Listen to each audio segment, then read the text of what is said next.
Assalamu alaikum, hurmatly көршілер.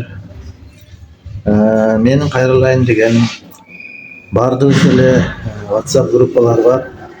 Ошол группаларга әркім өз қалоозу менен аркайсы тармактарга өзүбүздүн кызыгыбыз боюнча кошулганбыз. Ошолор катарында мен деле WhatsApp группаларга кошулганмын. Бир эмес, бир нече WhatsApp группаларды кайсы бирин ачсаң деле бир мындай билдирүү келет да, кайрылуу, мындайча айтканда жардам сураган кайрылуу келет. Урматтуу кыргыз элим, менин атым Айпери, 4 жаштадагы канча деген балам көк боор менен ооруп келет. Ушуга жардам кылсаңыздар деп сүрөттөрүнү чыгарат, мутурайган бир үй бүлөлү ар чыгарганда ар башка чыгарат. Реквизиттерди коёт, телефон номерлерине. Анан ошол телефон номерлериге звонок кылып, эми жардам берейин, колумдан келгенче деп чалсаң, албайт. Же бир жооп бар, жооп берди ушул адам дегенде эч ким айта элек. Канча адам жооп жазат, эч кандай жооп ала албайт. Акча котороюн десе ишенбейт. Шундай эле тойгуздуго ушул номерлер, ушул реквизит дегендей адамдардан нааразычылык болуп атат. Мен өзүм деле чалып көрдүм бир-эки жолу кандай болот экенин. Мен блогер болгондон кийин эгер ушундай эле муктаж болсо барып мен тартып элге кайрылуу жасап берейин деген ойдо чалдым.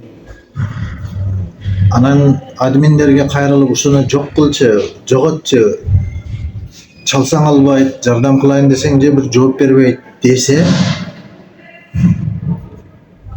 админдер өчүрөт жанагы номерде, билдирүү жөнөткөн номерде сүрөттөрү менен жөнөтсө, секунд өтпөй кайра эле дагы кошулуп алат да, же болбосо 1 сааттан кийин кошулуп алат. Каяктан кошулат бул? Кантип кошулат? Ушуну бир көзөмөлдөгөн орган барбы? Жогорку инстанцияга, органдарга кайрылат эдем. Ушуга териштирип, ушул номер кайра WhatsApp'тарга чыгып атат. Кайра WhatsApp'тарга чыгып атат. Ошону бир териштирип, ал бирде бир жаш балдарын коёт, оорукчан эмес, жөн эле үйдө ойноп. Мен да азыр сүрөткө жүктөймүн. Бүгүнгү алган WhatsApp'тарды азыр мындан кийин көрөсүздөр ошол. Эми мен айтайын дегеним, бул мага кыжырым келтирген жок же мага мишайт кылган жок. Айтайын дегеним, чындап эле ооруп акчага муктаждар бар. Чындап эле кыйналып акчага муктаж болуп жүргөндөр бар. Ушундай мошенниктердин аркасынан, группада буларды мошенник деп аташат. Ушу мошенниктердин аркасынан чындап эле муктаж адамдарга акча которуу деген ишеним жоголуп баратат.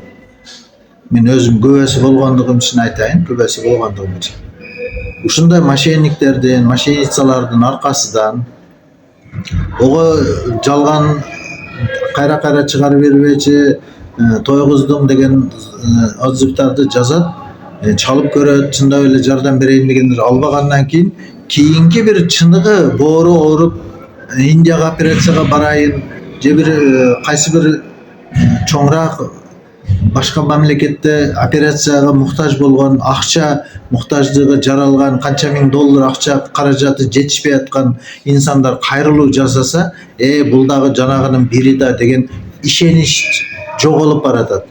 Ошондуктан жогору органдагы ГКМБ же мына внутренний дел, ошо милициялар ушуга көзөмөлгө алсаңыздар, сураныч, ушундай WhatsApp группалардан эми көзөмөлгө алган болсоңуздар мүмкүн, силерге рахмат, иштеп атасыздар. Бирок кайра эле муну өчүрүп таштаса, дагы эле кошулуп ала берсе, бул значит башка сүрөттөрдү койсо, бул хакерлерби кандай, өчүрүп таштап блокировка кылып койсоң деле кошулуп алат да.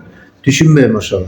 Ошого сиздерден сураныч, ошо бир группаларды тажатпай жардам кылсаңыздар, менин кайрылуумду группаларга таркатсаңыздар, ошо жогору тиешелүү мекемелерге жетип барса, мен суранайын дегеним эле жанагы башында айтып өткөнүмдөй, чыныгы муктаждар ушундай жалганчылардын аркасынан ишенич болбой атат ошолоргочу. Ушуну айтайын дегеним. Азыр сүрөттөрдү коёмун.